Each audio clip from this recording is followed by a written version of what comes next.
Hello बच्चा लोग, फिर एक बार आपके सामने और चैप्टर आज जो चल रहा है आपका उसी को दोबारा कंटिन्यू करेंगे हम लोग। और चैप्टर शुरू किया था मैंने आप लोगों के लिए इलेक्ट्रोकेमिस्ट्री अर्थात विद्युत रसायन, एक बहुत इम्पोर्टेंट और शानदार चैप्टर आप लोगों के लिए।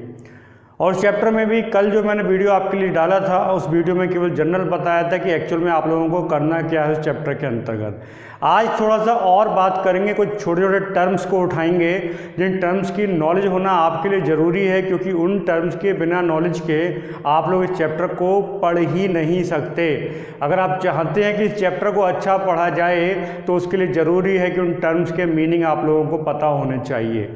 ओके, तो शुरुआत करता हूँ कुछ वर्ड्स जिन वर्ड्स की आपको ज़रूरत पड़ेगी। कल मैंने आपको बताया कि एक्चुअल में जो चैप्टर है आपका इलेक्ट्रोकेमिस्ट्री, उस चैप्टर को पढ़ने का जो मेन मोटिव है, पढ़ने का जो मेन मकसद है, तो मैंने डेफिनेशन के थ्रू आपको बताया था कि केमिस्ट्री का ऐसा ब्रांच, रसायन विज्ञान की वह शाखा जिसके अंतर्गत आप पढ़ोगे क्या कि कैसे इलेक्ट्रिकल एनर्जी को हम लोग कन्वर्ट कर देते हैं, इलेक्ट्रिकल एनर्जी को केमिकल एनर्जी में, या केमिकल एनर्जी को इलेक्ट्रिकल एनर्जी यानी विद्युत ऊर्जा से रासायनिक ऊर्जा, और रासायनिक ऊर्जा से विद्युत ऊर्जा को किस प्रकार परिवर्तित किया जाता है, वो सारे का सारा फैक्टर आप इसी चैप्टर के अंतर्गत पढ़ते हो।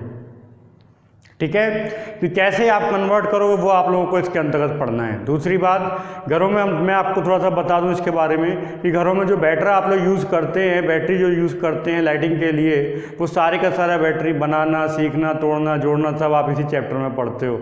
इसलिए भी ये चैप्टर आपके लिए बहुत इंपॉर्टेंट है, क्योंकि केमिस्ट्री में ऐसे चैप्टर बहुत कम होते हैं जो सीधा सीधा आपके दैनिक जीवन से जाके जुड़ जाएँ और जिनको आप कर सको, क्योंकि सारे का सारा खेल परमाणु अणु का चल रहा है जिसको आज तक कभी किसी ने देखा ही नहीं। ठीक है ना बात। तो उस चैप्टर में पढ़ना है आप लोगों को बहुत सारी चीज़ें, लेकिन मैं शुरुआत करता हूँ कुछ छोटे छोटे शब्दों की। उन शब्दों के मीनिंग्स आपको पता होने चाहिए, और अगर नहीं पता है तो पता कीजिए, क्योंकि बिना उन शब्दों के ये चैप्टर नहीं हो सकता, तय मानिए। ठीक है, तो ध्यान दीजिए, कल कुछ वर्ड्स मैंने यूज़ करे थे, उन्हीं वर्ड्स को मैं आज आगे बढ़ा रहा हूँ। देखिए, मैंने एक वर्ड यूज़ करा था सबसे पहले, वो वर्ड था आपका कंडक्टर। ठीक है, हिंदी में हम इसको बोलते हैं चालक। कंडक्टर कह दीजिए आप, या चालक। It is not the bus driver and bus conductor, वो वाला कंडक्टर नहीं है। ये कंडक्टर हैं, वो धारा प्रवाह का इलेक्ट्रिक पास कराने के लिए जितने भी यूज़ करे जाते हैं वो सारे के सारे कंडक्टर कहलाते हैं। ठीक है, उन्हें हम लोग क्या कहते हैं, कंडक्टर कहते हैं, जो इलेक्ट्रिक को पास कर लेते हैं, उनके अंदर से उनके द्वारा इलेक्ट्रिक पास हो जाती है, उनके लिए हम लोग वर्ड यूज़ करते हैं कंडक्टर। ठीक है, तो दो प्रकार के कंडक्टर हम लोग यूज़ करते हैं, ध्यान दीजिए आप। एक होते हैं आपके मेटालिक और एक होते हैं आपके इलेक्ट्रोलिटिक। ध्यान देना आप, इस चीज़ बहुत इंपॉर्टेंट है, बड़ा प्यारा बता रहा हूँ आपको, हर वर्ड का मीनिंग बताऊँगा, ध्यान रखिए आप लोग। एक है मेटालिक कंडक्टर और एक है आपका इलेक्ट्रोलिटिक कंडक्टर। दोनों में क्या अंतर है, अंतर समझिए। कहीं आपके घर में लाइट जल रहा हो, लाइट आ रहा हो, और मेटल का कोई छोटा मोटा रॉड लेना और उस रॉड को उस लाइट से लगा के देखना, तो आपको गारंटेड झटका लगेगा। झटका क्यों लग रहा है, क्योंकि कॉमन सेंस की बात है, उस मेटल की रॉड के द्वारा वहाँ पे करंट पास हो रहा है, और करंट पास हो जाने की वजह से वहाँ पे क्या हो रहा है, आपको झटका लग रहा है। यानी मेटल्स की कोई भी रॉड, मेटल्स वो सारे के सारे आपके जो इलेक्ट्रिक को पास कराते हैं वो सारे के सारे मेटालिक कंडक्टर कहलाते हैं। हालांकि इनमें आपका ग्रेफाइट भी शामिल हो जाता है, जबकि वो मेटल नहीं है। ठीक है, ध्यान देना आप, रखना इस बात को आप लोग कि सारी की सारी मेटल्स वो सारे के सारे मेटालिक कंडक्टर बनाते हैं। अगर डेफिनेशन बोलूँ, डेफिनेशन ये है कि ऐसे कंडक्टर जिनमें इलेक्ट्रॉन की वजह से जो फ्री इलेक्ट्रॉन्स होते हैं, उन फ्री इलेक्ट्रॉन्स की वजह से धारा का प्रवाह होता है, वो सारे के सारे मेटालिक कंडक्टर कहलाते हैं। इंपॉर्टेंट कंडीशन है, ध्यान रखना। मेटालिक कंडक्टर में जो इलेक्ट्रिक पास होती है वो क्यों होती है, ड्यू टू इलेक्ट्रॉन्स। और कैसे इलेक्ट्रॉन, हम इनको बोलते हैं फ्री इलेक्ट्रॉन।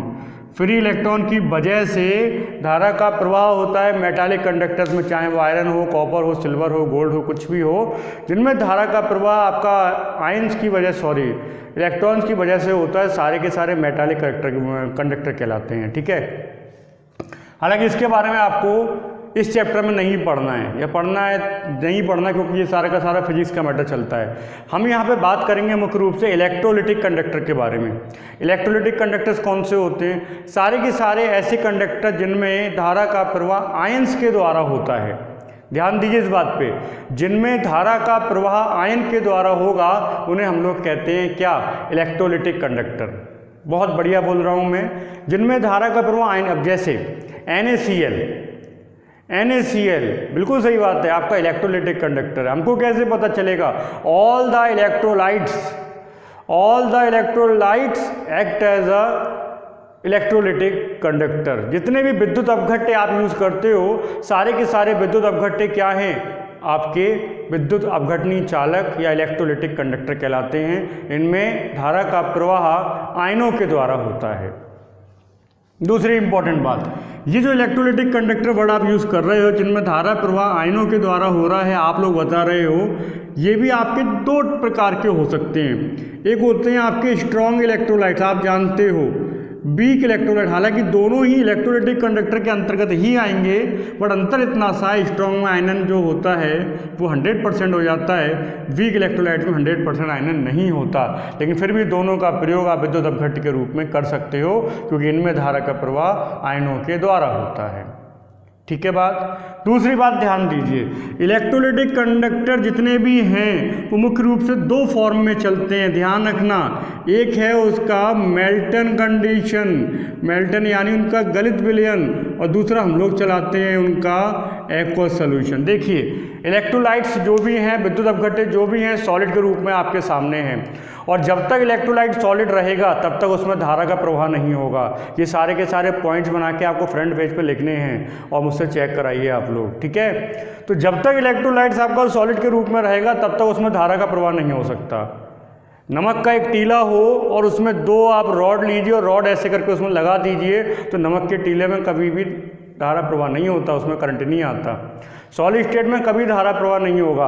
अगर आप चाहते हैं विद्युत अपघट्य में धारा का प्रवाह हो, तो आपको क्या करना पड़ेगा, या तो आप उसको गलित अवस्था में लेके आइए या उसको जलीय विलयन में लेके आइए। गलित अवस्था में लेके आएंगे तब भी वहाँ पे आयन उपस्थित होंगे, और जलीय विलयन होगा तो भी वहाँ पे आयन उपस्थित होंगे, और ये दोनों के दोनों ही धारा प्रवाह का कार्य कर सकते हैं। इंपॉर्टेंट बात ध्यान दीजिए आप लोग कि गलित विलयन बनाने के लिए हम लोग करते क्या हैं। अगर आपको गलित विलयन बनाना है तो आप गलित विलयन बनाने के लिए क्या करोगे, कुछ नया नहीं करना। आपने क्या करना है, जो भी आपके पास में इलेक्ट्रोलाइट्स है उसको बहुत हाई टेम्परेचर दे दीजिए। इतना टेम्परेचर दे दीजिए कि उसकी फिजिकल स्टेट सॉलिड से लिक्विड बन जाए। और आप जानते हैं जब भी किसी सॉलिड का टेम्परेचर बढ़ाया जाता है तो सॉलिड पहले लिक्विड में कन्वर्ट होता है, लिक्विड फाइनली गैस में कन्वर्ट हो जाते हैं। हमने गैस में कन्वर्ट नहीं करना, सॉलिड को इतना टेम्परेचर देना है कि वो लिक्विड कंडीशन में आ जाए। और जब आप मेल्टिंग कंडीशन की बात करते हो, यानी द्रव की बात करते हो, जब विद्युत अपघट्य को द्रव अवस्था में परिवर्तित कर दिया जाएगा, इंपॉर्टेंट बात है कि वहाँ पर प्योर दो ही प्रकार के आयन होंगे। जैसे मान लीजिए अगर आप बात करो गलित NaCl की, तो गलित NaCl के विलयन जो भी होगा उसमें केवल दो ही आयन होंगे, Na+ होगा, Cl- होगा। अगर आप जलीय विलयन की बात कर रहे हो, जलीय विलयन में Na+ भी होगा, Cl- भी होगा, H+ भी होगा, OH- भी होगा, यदि जल लिया है। अगर आपने ईथर ले रखा है तो ईथर भी हो सकता है, कोई बड़ी बात नहीं है वहाँ पे, ठीक है। लेकिन इसमें बहुत सारे आयन आ जाएंगे जलीय विलयन में, और गलित में प्योर आपके दो ही प्रकार के आयन होते हैं, कैटायन और एक एनायन। ठीक है बात, ये याद रखना। दूसरी बात एक और बता दूँ यहाँ पे आपको, वो बात ये है कि आयंस का मूवमेंट जितना ज़्यादा होगा धारा प्रवाह उतना ही ज़्यादा होता है। आयंस का मूवमेंट जितना ज़्यादा होता है धारा प्रवाह उतना ही ज़्यादा होता है। एक सिंपल सा कॉन्सेप्ट है। क्यों आयनों का मूवमेंट ज़्यादा होगा, किसकी वजह से, किसकी वजह से, अगर टेम्परेचर बढ़ा दिया जाए तो, टेम्परेचर बढ़ा देंगे तो आयंस का मूवमेंट ज़्यादा होगा, आयंस का मूवमेंट ज़्यादा होगा तो धारा प्रवाह ज़्यादा होगा। इंपॉर्टेंट बात कि अगर इलेक्ट्रोलिटिक कंडक्टर हैं और आप टेम्परेचर बढ़ा दें, तो टेम्परेचर के बढ़ा देने पर इलेक्ट्रोलिटिक कंडक्टर जितने भी हैं उनका इलेक्ट्रिक पास करने का जो कैपेसिटी है वो बढ़ जाता है, उनमें धारा प्रवाह ज़्यादा होता है। लेकिन मेटालिक कंडक्टर में ताप बढ़ाने पर उनकी कंडक्टिविटी यानी धारा प्रवाह की कैपेसिटी है वो कम हो जाती है। ये एक इंपॉर्टेंट बात है, याद रखना आप इसको, ठीक है बात। चलिए, तो थोड़ा सा मैंने आपको कंडक्टर के बारे में बताया। मेटालिक कंडक्टर वो जिनमें आपका फ्री इलेक्ट्रॉन की वजह से धारा प्रवाह होता है, और आपके इलेक्ट्रोलिटिक कंडक्टर वो होते हैं जिनमें धारा प्रवाह किसकी वजह से होता है, आयंस की वजह से होता है। इलेक्ट्रोलिटिक कंडक्टर्स भी 2 टाइप्स के हो सकते हैं, सोल्यूशन में 2 टाइप्स के चलते हैं, या तो वो आप मेल्टन कंडीशन में लेके आओगे यानी गलत विलयन लेके आओगे, या उसका आप लोग एक्वस सोल्यूशन लेके आओगे। क्यों? वो विलयन बनाना जरूरी है, जब तक सॉलिड रहेगा तब तक धारा प्रवाह नहीं हो सकता, ठीक है। दूसरा वर्ड मैं यूज़ कर रहा हूँ, ध्यान दीजिए। दूसरा वर्ड क्या है? इलेक्ट्रोड। इलेक्ट्रोड क्या होते हैं? अगर एक लाइन में बात खत्म कर दूँ तो क्या है? छड़ हैं, रॉड हैं, ये मेटल्स की होती हैं। मेटल्स की बनी हुई रॉड्स की हम लोगों ने वर्ड यूज़ करा है इलेक्ट्रोड। ग्रेफाइट को छोड़ दिया जाए तो ग्रेफाइट इलेक्ट्रोड के रूप में यूज़ किया जाता है, बट वो मेटल नहीं होता। याद रखना इस चीज़ को आप लोग। इतनी बात समझ में आ रही है आपके? ये बातें आप लोग याद रखिए। क्या इलेक्ट्रोड क्या है? इलेक्ट्रोड धातुओं की ऐसी छड़ हैं जो धारा प्रवाह में सहायक हैं, या जिनकी सहायता से धारा प्रवाह किया जाएगा, उन्हें हम लोग इलेक्ट्रोड कहते हैं। इलेक्ट्रोड्स धातुओं की वो छड़ें हैं जिनके द्वारा धारा प्रवाह किया जाएगा। इंस्टेड ग्रेफाइट, ग्रेफाइट को छोड़ दीजिए आप, ठीक है। अब इलेक्ट्रोड्स में होते हैं 2 टाइप्स के इलेक्ट्रोड, ध्यान दीजिए। 2 प्रकार के हम लोग, आपको पता है जब घरों में आपके बैटरी लगा होगा, आप उसको चेक करना जाके, उसमें लिखा होता है, एक पे लाल नक्का होता है, एक हरा नक्का होता है, रेड और ग्रीन होते हैं वहाँ पे। तो वो एक्चुअल में पहचान दिए गए हैं कैथोड के लिए और एनोड के लिए। देखिए, 2 प्रकार के इलेक्ट्रोड यूज़ करे जाते हैं, कैथोड यूज़ करा जाता है, एक एनोड यूज़ करा जाता है, ठीक है। इनकी बिना क्या कहते हैं आप धारा प्रवाह नहीं करा सकते। लेकिन आप कैसे पहचानोगे कि कैथोड कौन सा है, एनोड कौन सा है? देखिए, 99% बंदा ये कहता है कैथोड नेगेटिव वाले होते हैं, एनोड पॉजिटिव वाले होते हैं, और हालांकि बात में कोई गलती भी नहीं है, इसको पहचानने का तरीका अच्छा। लेकिन यहाँ पे थोड़ा सा गड़बड़ हो सकता है, इसलिए वो डेफिनेशन आप अलग रख दीजिए, दूसरी डेफिनेशन को आप दिमाग में रखिए।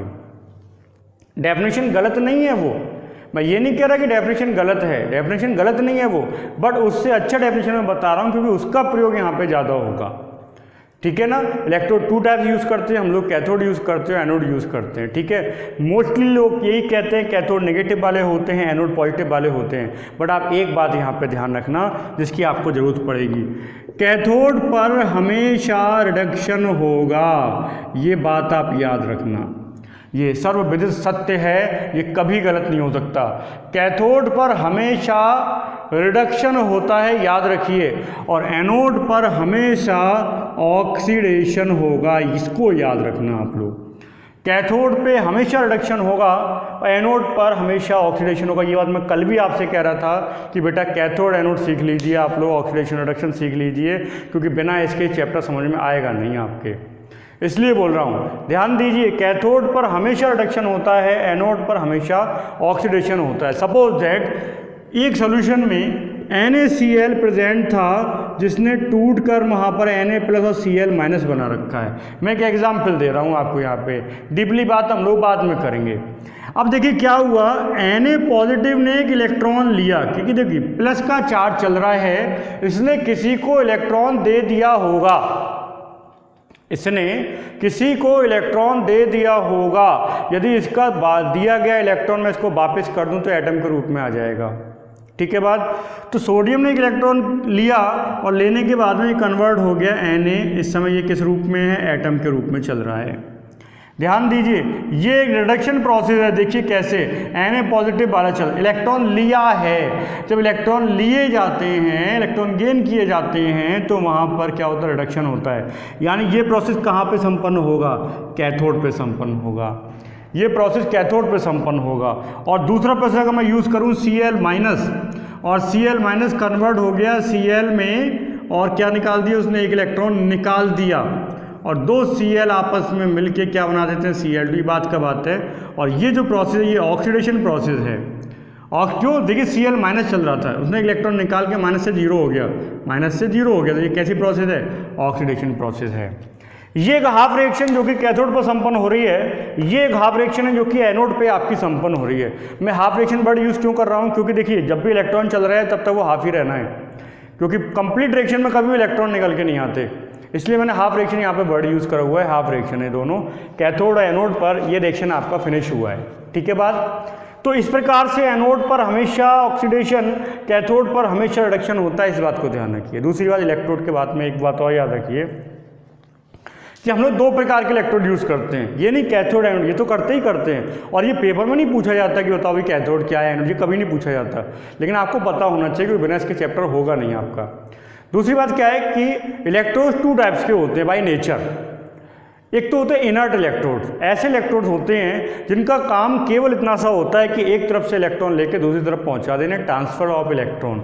वो इनमें वो इलेक्ट्रोड किसी भी प्रकार का पार्टिसिपेशन नहीं करते, वो इलेक्ट्रोड किसी भी प्रकार का पार्टिसिपेशन नहीं करते, उन्हें कहते हैं हम लोग इनर्ट इलेक्ट्रोड। लाइक इस प्लेटिनम इलेक्ट्रोड, प्लेटिनम इलेक्ट्रोड का कोई भी पार्टिसिपेशन किसी भी रिएक्शन में नहीं होता। ग्रेफाइट ले लीजिए, ग्रेफाइट भी कोई पार्टिसिपेशन नहीं करता। लेकिन कुछ होते हैं आपके एक्टिव इलेक्ट्रोड जो खुद भी रिएक्शन में कूद पड़ते हैं, बोले हम भी रिएक्शन करेंगे यहाँ पे, और ऐसे इलेक्ट्रोड एक्टिव इलेक्ट्रोड्स कहलाते हैं। जैसे कॉपर ले लीजिए, कॉमन सेंस की बात है, कॉपर इलेक्ट्रॉन देता है भैया तो पार्टिसिपेट तो करेगा ही करेगा। कॉपर की निकल ले लीजिए, पार्टिसिपेट करेगा ही करेगा। जिंक ले लीजिए, पार्टिसिपेट करेगा ही करेगा। ये सारे के सारे आपके एक्टिव इलेक्ट्रोड्स कहलाते हैं। ठीक है बट ये आप थोड़ा सा याद रखना। तो एक मैंने आपको बता दिया कंडक्टर क्या होते हैं, एक मैंने आपको बताया इलेक्ट्रोड्स क्या होते हैं। अब आगे थोड़ा सा चलते हैं, इसके मज़ा आएगा आपको, लेकिन इन वर्ड्स को क्लियर समझते चलें, कहीं ना कहीं नोट करते चलें, आपको इसकी ज़बरदस्त आवश्यकता पड़ने वाली है। ठीक है बात। चलिए एक नया वर्ड लेते हैं हम लोग जिसकी आपको ज़रूरत पड़ेगी। देखिए मैंने कहा इस चैप्टर में आप लोग दो काम करोगे, दो काम। कौन कौन से काम करने हैं? एक तो करना है आपको जो आपकी केमिकल एनर्जी है, यानी आप जानते हैं रिएक्शंस में एटम्स आयंस मूवमेंट होता है, रिएक्शंस होता है और उसमें एनर्जी रिलीज होती है, यानी उनकी केमिकल्स का रिएक्शन के फलस्वरूप अपना कोई ना कोई एनर्जी होता है। तो उस केमिकल एनर्जी को किस प्रकार कन्वर्ट किया जाता है इलेक्ट्रिकल एनर्जी में, एक तो ये आपको पढ़ना है यहाँ पे, और ये आप पढ़ते हो और ये दैनिक जीवन में कई बार आपका हुआ है। आप लोग ध्यान नहीं देते हो एक अलग बात है, लेकिन ये काम कई बार किया गया है। अरे भाई आप घरों में बैटरी यूज़ करते हो, उसमें यही तो हो रहा है। केमिकल एनर्जी जो होती है जो कि पहले से स्टोर की जा चुकी है, उस केमिकल एनर्जी को हम लोग इलेक्ट्रिकल एनर्जी में कन्वर्ट कर लेते हैं। आप लोग करते हो, आपको पता है। अरे आप घड़ी में भी जो सेल पड़ा होता है साहब, उसमें केमिकल एनर्जी ऑलरेडी स्टोर है, कन्वर्ट हो रही है इलेक्ट्रिकल एनर्जी में, कोई दिक्कत नहीं है। आप टॉर्च में यूज़ करते हो और वॉच में यूज़ करते हो, आप टीवी रिमोट्स में यूज़ करते हो, इनफैक्ट सब छोड़िए आप मोबाइल में यूज़ करते हो। तो मोबाइल में केमिकल एनर्जी को ऑलरेडी स्टोर किया गया, जिसको आप लोग बाद में चार्ज डिस्चार्ज करते रहते हो, एक अलग चीज़ है, बट केमिकल एनर्जी को कन्वर्ट कर दिया जाता है इलेक्ट्रिकल एनर्जी में। एक चीज़ तो आपको ये पढ़नी है। दूसरी चीज़ क्या पढ़नी है? इलेक्ट्रिकल एनर्जी को किस प्रकार केमिकल एनर्जी में कन्वर्ट किया जाए। ठीक है, बहुत इंपॉर्टेंट है ये वाला पोर्शन। इलेक्ट्रिकल एनर्जी को किस प्रकार केमिकल एनर्जी में आप कन्वर्ट करोगे, आपको ये पढ़ना। देखिए इलेक्ट्रिकल एनर्जी को केमिकल एनर्जी में कन्वर्ट करना, ये एक जो प्रोसेस है ये ज़बरदस्ती वाला प्रोसेस है। मतलब कोई रिएक्शन नहीं हो रही है, ज़बरदस्ती हम लोग इलेक्ट्रिक लेके पहुंच गए। पागल को दौरे पड़ रहे थे, वो पागल व्यक्ति तो हमने क्या करा, करंट लगा दिया उसको। तो कुछ ऐसा ही होता है कि कोई ऐसी प्रक्रिया जो अपने आप होना नहीं चाहती, इनको कराने के लिए ज़बरदस्ती इलेक्ट्रिक को लाया जाता है ताकि इलेक्ट्रिक की वजह से वो हो जाए प्रोसेस। तीसरी इंपॉर्टेंट बात जो आप इस चैप्टर में पढ़ोगे वो ये कि आप चाहे केमिकल को इलेक्ट्रिकल में कन्वर्ट कर रहे हो, चाहे इलेक्ट्रिकल को केमिकल में कन्वर्ट कर रहे हो, हर जगह पे यूज़ किया जाएगा इलेक्ट्रोलाइट का। इलेक्ट्रोलाइट का यूज़ किया जाएगा। और बेटा इलेक्ट्रोलाइट का यूज़ कर रहे हो तो कॉमन सेंस की बात है कि इलेक्ट्रोलाइट का कंसंट्रेशन एक बहुत बड़ा पार्ट यहाँ पे अदा करेगा। कंसंट्रेशन बहुत बड़ा पार्ट यहाँ पे अदा करेगा कि उस कंसंट्रेशन की वजह से ही कंडक्टिविटी चेंज होती है। किसका कंडक्टिविटी ज़्यादा होगा, किसका कंडक्टिविटी कम होगा, ये सारे का सारा हिसाब किताब डिपेंड करेगा। किस चीज़ पे डिपेंड करेगा? उस सॉल्यूशन के कंसंट्रेशन पे। यानी तीसरी चीज़ हम लोग जो पढ़ेंगे यहाँ पे वो पढ़ेंगे वही सॉल्यूशन और सॉल्यूशन की कंडक्टिविटी। ये तीन पोर्शन में आप कंप्लीट चैप्टर को डिवाइड कर सकते हो। दूसरी बात ध्यान दीजिए, इलेक्ट्रिकल एनर्जी को जब केमिकल एनर्जी में चेंज किया जाता है, ध्यान देना आप, इलेक्ट्रिकल एनर्जी को जब केमिकल एनर्जी में चेंज किया जाता है, इस चेंजिंग में जो सेल आप यूज़ करते हो उसको हम लोग कहते हैं इलेक्ट्रोलिटिक सेल। याद रखना इसको, विद्युत अपघटनी सेल कहा जाता है। मैं बात करूंगा इसके बारे में डीपली, आज मैं डीपली बात नहीं कर रहा आपसे, मैं जनरल बता रहा हूं आपको कि विद्युत अपघटनी सेल, आपसे कोई कहा जाए विद्युत अपघटनी सेलों का कार्य क्या है, तो विद्युत अपघटनी सेल के द्वारा विद्युत ऊर्जा को यांत्रिक ऊर्जा में परिवर्तित किया जाता है। यानी इस काम को करने के लिए आपको एनर्जी खर्च करनी होगी, आपको अलग से ऊर्जा देनी होगी। आप अलग से ऊर्जा को खर्च करोगे। अगर आपने कोई भी केमिकल रिएक्शन को कराना है तो इलेक्ट्रिक आपको अलग से देनी पड़ेगी। दूसरा, केमिकल एनर्जी कन्वर्ट हो जाती है इलेक्ट्रिकल एनर्जी में। इसमें जो सेल यूज करे जाते हैं उन्हें हम लोग विशेष नाम देते हैं, उन्हें नाम दिया गया है गैल्वेनिक सेल। ठीक है, गैल्वेनिक सेल। अब दो प्रकार के सेल हो गए यहाँ पे आपके। ठीक है, गैल्वेनिक सेल क्या, जिसके द्वारा आप केमिकल एनर्जी को इलेक्ट्रिकल एनर्जी में कन्वर्ट करोगे। दूसरे इलेक्ट्रोलिटिक सेल हो गए, जिसके द्वारा आप कन्वर्ट करोगे किसको, इलेक्ट्रिकल एनर्जी को आप केमिकल एनर्जी में कन्वर्ट करोगे। तीसरा टॉपिक जो आता है वो है आपका सॉल्यूशन का कंडक्टिविटी। यहाँ पर आपका रेजिस्टेंस वगैरह सब कुछ आपको यहाँ पे मिलेगा। किस प्रकार से कंडक्टिविटी डिपेंड करता है, इलेक्ट्रिक पास किस प्रकार डिपेंड करेगा कंडक्टिविटी पे, वो सारी चीज़ें आपको इसमें पढ़नी है। ठीक है, तो इस तरीके से टोटल चैप्टर को हम लोगों ने 3 भागों में सबसे पहले डिवाइड किया हुआ है, जिसके अकॉर्डिंग हम लोगों ने काम करना है। ठीक है बात।